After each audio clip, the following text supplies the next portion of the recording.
Hey guys, welcome to resource point. Myself Rishika and good morning to all of you. अभी हम लोग discuss करने वाले हैं इनसाइट आईएएस के क्विज जो कि हमारे जून मंथ की है। तो चलिए आज हम लोग कुछ क्विज सॉल्व करते हैं, देखते हैं कितना कर पाते हैं, क्योंकि हर एक टॉपिक में ना बहुत कम क्विज है इस बार। पॉलिटी में भी सिर्फ आपको 2 देखने को मिलेगा, हिस्ट्री में भी मुझे लगता है सिर्फ 1 या 2 ही है, स्टेट्स में भी बहुत कम है।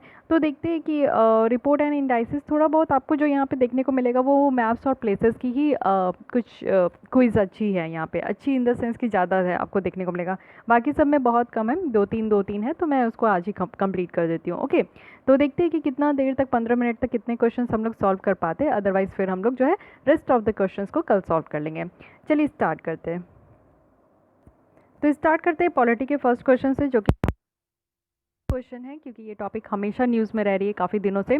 फर्स्ट है कि डिसक्वालिफिकेशन, कि यहाँ पे जो इलेक्शन कंटेस्ट करने से जो डिसक्वालीफाई किया जाता है, जब किसी भी इंसान के ऊपर एक तरीके का आपका चार्जेस हो जाता है, यानी कि प्रिवेंशन ऑफ करप्शन एक्ट के तहत अगर उसमें कॉन्विक्टेड पाया गया है तो ये देखा जाता है कि उसको क्विट कर देना है।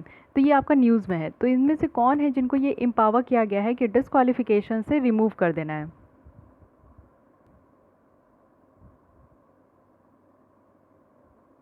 तो यहाँ पे आपका कुछ ऑप्शन है: president of India, chief election commissioner alone, अकेले, और सी है parliament for MPs and state legislature assembly for MLAs, and D है यहाँ पे election commission of India.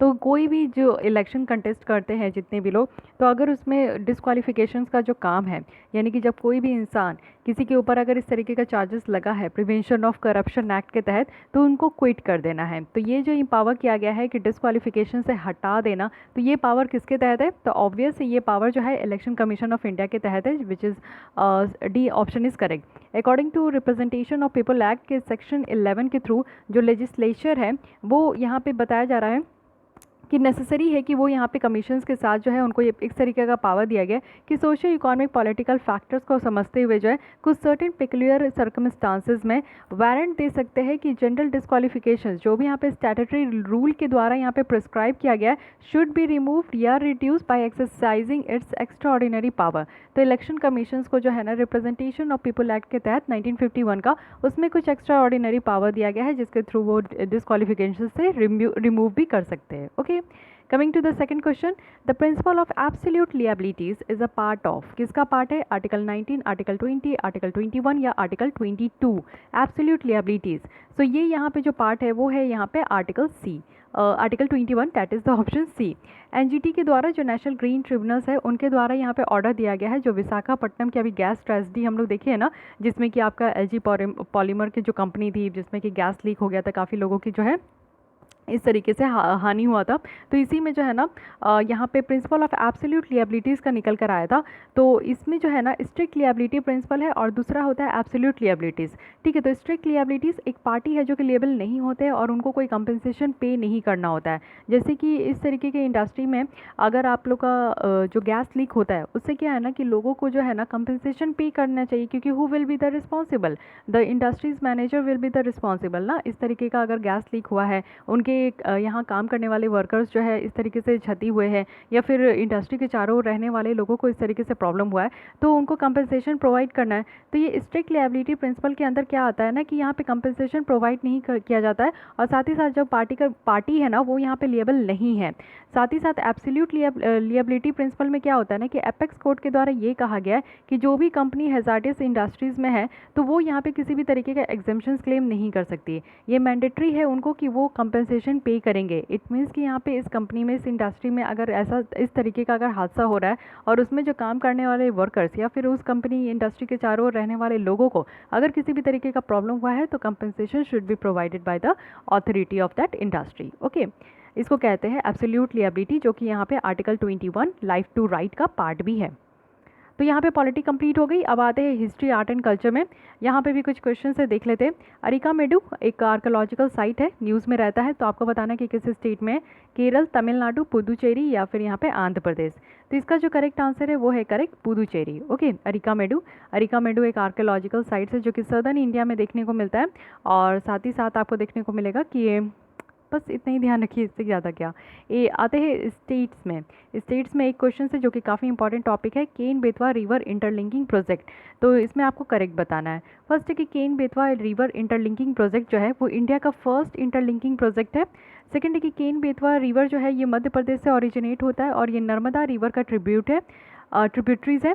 Third है कि केन रिवर जो है ना ये आपका पन्ना जो टाइगर रिजर्व से उससे पास होता है। तो करेक्ट बताना है यहाँ पे first and third, second and third, third only. तो ऑप्शन देखिए समझ गए कि 3 स्टेटमेंट्स में से एक स्टेटमेंट इनकरेक्ट है। तो try to find out that incorrect statements. Okay, उसके बाद आपका जो है इस क्वेश्चन को सॉल्व करना जो है ना 50 to 70% बहुत ज़्यादा आप क्लोज हो जाओगे कि करेक्ट तक पहुँच जाओगे।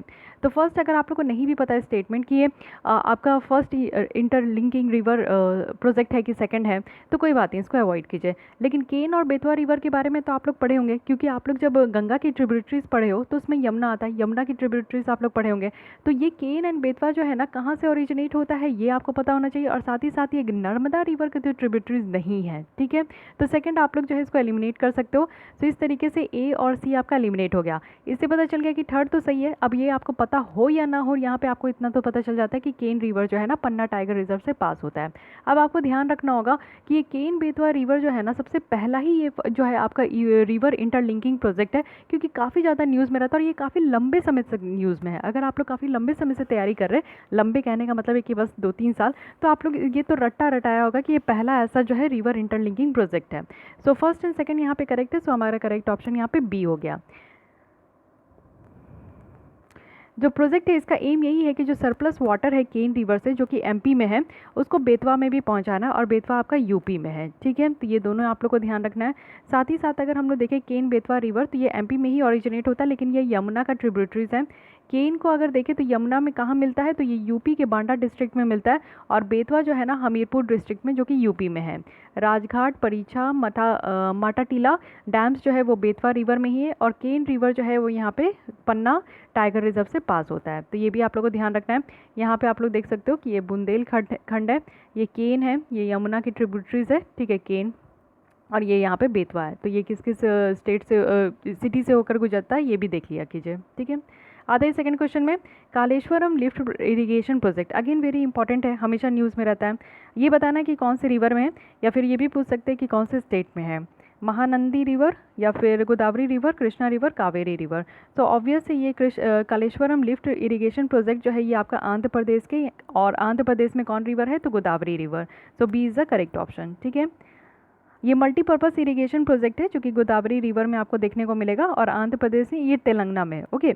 ये वर्ल्ड का largest multi stage lift irrigation project है, और साथ ही साथ यहाँ पे प्राणहिता और गोदावरी रिवर के कॉन्फ्लुएंस में ये देखने को मिलेगा। प्राणहिता रिवर जो है ना ये अपने आप में आपको देखने को मिलेगा कि बहुत सारे स्मॉल ट्रिब्यूटरीज के जो है कन्फ्लुएंस है। जैसे कि यहाँ पे कन्फ्लुएंस कहने का मतलब है कि मिलते हैं, छोटे छोटे ट्रिब्यूटरीज जो है ना यहाँ पे आपके मिल रहे हैं। तो ये है वारधा, पेनगंगा और वेनगंगा, तो ये भी ध्यान रखिएगा। नेक्स्ट आते हैं यहाँ पे तेलिया रुमाल, इसको अभी अभी जीआई टैग मिला है। बहुत अच्छा क्वेश्चन है, बताना कि कौन से यहाँ पे आपके स्टेट्स हैं, राजस्थान, महाराष्ट्र, तेलंगाना और तमिलनाडु। तो यहाँ पे है तेलिया रुमाल, ठीक है। तो बताइए कि तेलिया रुमाल कहाँ का है, तेलिया तेलंगाना, ठीक है। तो इस तरीके से याद रखिएगा कि तेलिया तेलंगाना सी में इस तरीके का रुमाल है। हाँ, फोटो भी देख लीजिए, फोटो भी दिया हुआ है, काफ़ी प्यारा रुमाल है ये, इस तरीके का होता है तेलिया रुमाल, ठीक है। तो ध्यान रखिएगा। आइए देखते हैं नेक्स्ट क्वेश्चन। इनमें से कौन से है जिसको पीवीटीजी ग्रुप में आपका रखा गया, पर्टिकुलरली वल्नरेबल ट्राइबल ग्रुप्स में, वो भी अंडमान एंड निकोबार आइलैंड। तो आप लोग को मेंस आंसर राइटिंग में भी पीवीटीजी से रिलेटेड मैं क्वेश्चंस दी थी ट्राइबल ग्रुप से। तो उसमें जब मैं बोलती हूँ ना कि आप स्पेसिफाई कर दो, name some of the PVTGs group जो कि हमारे इंडिया के किसी स्पेसिफाइड रीजन में रहते हैं, तो इस तरीके से आप लोग लिख सकते हो कि पर्टिकुलरली जो वल्नरेबल ट्राइबल ग्रुप्स है अंडमान एंड निकोबार का आप लोग दे सकते हो। जैसे कि यहाँ पे आप लोग बताइए कि कौन कौन से है, जरावा, टोडा, सेंटिलिस, और उसके बाद है आपका शॉम्पेन। तो आपको बताना है कि कौन कौन से यहाँ पे अंडमान एंड निकोबार के पीवीटीजी है, जरावा और टोडा, सेंटिलिस और शॉम्पेन। तो यहाँ पे जो करेक्ट आंसर है टोडा नहीं है, टोडा यहाँ का नहीं है, बाकी तीनों है। तो first and third and fourth, so C is the correct option, okay. तो नेम ऑफ द यहाँ पे आप लोग देख लीजिए, अंडमान एंड निकोबार में ग्रेट एंडमीज है, जरावा है, ओंग है, सेंटिलीज है और शॉम्पेन है। टोटल यहाँ पे 5 ट्राइब्स रहते हैं। टोडा आपको तमिलनाडु का देखने को मिलेगा, ठीक है। आइए नेक्स्ट रिपोर्ट एंड इंडाइसिस भी देख लेते हैं। सबसे पहला है कि सोलर रिस्क मिटिगेशन इनिशिएटिव, ये आपको ऑपरेशनलाइज्ड किया गया है किसके द्वारा, इंटरनेशनल एनर्जी एजेंसी या फिर international monetary fund, world bank या फिर यूनाइटेड नेशन FCCC। तो इसमें आपका करेक्ट ऑप्शन क्या है? ये है सी, इट मीन्स कि वर्ल्ड बैंक। वर्ल्ड बैंक के द्वारा यहाँ पे सोलर रिस्क मिटिगेशन इनिशिएटिव लाया गया है, ध्यान रखना है, ठीक है। इसमें क्या है कि यहाँ पे आपका $333 मिलियन तक का यहाँ पे 22 अफ्रीकन कंट्रीज़ को आपका जो है इस तरीके से हेल्प किया गया है वर्ल्ड बैंक के द्वारा। और ये जो आइडिया है ये आपका कॉमन रिस्क जो मिटिगेशन मैकेनिज्म है उसी के अंदर आता है, जो कि ISA का भी पार्ट है, इंटरनेशनल सोलर अलायंस के द्वारा यहाँ पे दिया गया है। आते हैं अब मैप और प्लेसेस के भी क्वेश्चंस को देख लेते हैं, काफ़ी इजी है। सरक्कारा, Saqqara, okay, I don't know कैसे इसको प्रोनाउंस करूं, सक्कारा, ठीक है। ये रिसेंटली न्यूज़ में था, तो बताइएगा कि कौन से स्टेट से, इज़राइल, इजिप्ट, सीरिया या फिर लेबनान। तो यहाँ पे करेक्ट ऑप्शन है B, Egypt, okay. Recently Egypt के द्वारा रीओपन किया गया है पिरामिड ऑफ जोजिर। तो जोजिर जो यहाँ पे किया गया है ये फर्स्ट पिरामिड है जो कि यहाँ पे 14 ईयर्स रिस्टोरेशन के बाद इसको बनाया गया है। ये पिरामिड जो है सीरियस डैमेज इसमें हो गया था क्योंकि 1992 में अर्थक्वेक आ गया था। उसके बाद जो है ये सक्कारा वाले रीजन में ये आपका लोकेटेड है, तो याद रखिएगा। ये वर्ल्ड का सबसे पुराना मॉन्यूमेंटल स्टोन बिल्डिंग है और ये यूनेस्को का भी वर्ल्ड हेरिटेज साइट से में भी इंक्लूड है, ठीक है। देख लीजिए, ये है आपका। नेक्स्ट है प्योंगयांग। तो बहुत ही ईजी है, रिसेंटली न्यूज़ में था, बताइए कि कहाँ की कैपिटल है? South Korea, Taiwan, north Korea या फिर यहाँ पे हांगकांग। तो ऑब्वियस है ये नॉर्थ कोरिया का है, साउथ कोरिया का सियोल देखने को मिलेगा, है कि नहीं। प्योंगयांग जो कि कम्युनिकेशन यहाँ पे कट ऑफ कर रहा है वो भी साउथ कोरिया से, जो कि सियोल है, तो इसलिए ये न्यूज़ में था, तो ध्यान रखिएगा। अब इससे सिंपल क्वेश्चन तो कहीं नहीं मिलेगा, लेकिन हाँ इस तरीके का क्वेश्चन आपको यूपीएससी में भी देखने को मिलेगा। ये हूबहू इस तरीके की क्वेश्चन आती है। सम क्वेश्चंस आपका बहुत सिंपल होता है, 5 से 6 क्वेश्चंस आप देखोगे कि यूपीएससी में बस देखते ही उसको टिक लगा देना। उस तरीके के क्वेश्चंस में ये भी होता है कि गलवान वैली जो है कहाँ पे लोकेटेड है। किसको नहीं पता होगा गलवान वैली का? तो मुझे लग रहा है 2-3 महीने से सुन के मेरे कान पक गए, बट वही चीज़ है। अरुणाचल प्रदेश, लद्दाख, सिक्किम या फिर उत्तराखंड। तो ऑब्वियस है कि ये लद्दाख में भी इज़ द करेक्ट ऑप्शन, ठीक है। टेक ऑफ चल रहा है, स्टैंड ऑफ चल रहा है यहाँ पे इंडिया और चाइना का, और काफ़ी बुरी हालत भी हो गया है। अभी भी चाइना वाले जो है हट नहीं रहे हैं। जो फिंगर रिंग आप देखोगे तो 5 और 6 में वो लोग अपना जो है छोटे मोटे टेंट बनाना भी स्टार्ट कर दिए। पता नहीं ये चाइना वाले ऐसे करते क्यों हैं, बट फिर भी जो भी है हमें तो अपने फोकस करना है। चीज़ों को समझिए कि किस तरीके का इशू चल रहा है, क्या प्रॉब्लम है। तो इंटरनेशनल रिलेशन इस तरीके से अगर आप लोग पढ़ोगे ना तो बहुत इंटरेस्ट आएगा। बहुत इंटरेस्टिंग ये सब्जेक्ट भी है, मुझे तो बहुत मज़ा आता है। आप लोग भी इसी तरीके से इंटरेस्ट लेके पढ़ोगे तो मज़ा आएगा, ठीक है। आगे है यहाँ पे कौन सी कंट्री है जो कि नॉर्थ कोरिया को बॉर्डर करती है। Again north Korea is in always is in news, okay. तो आप लोग को ये पता ही होना चाहिए। ये सारे जो कंट्रीज़ है ना जो साउथ ईस्ट एशिया के आपको देखने को मिलेंगे, उनके आपको बिल्कुल पता होना चाहिए कि बॉर्डर नेशन कौन कौन से हैं। तो चाइना, साउथ कोरिया, रशिया या फिर जापान। तो देखिए जापान तो बिल्कुल नहीं हो सकता क्योंकि जापान एकदम से आइलैंड कंट्री और बिल्कुल ही अलग है, किसी से बाउंड्री शेयर करता ही नहीं है। तो एलिमिनेट कर लीजिए, एकदम बी और सी तो ऐसे ही हट गया।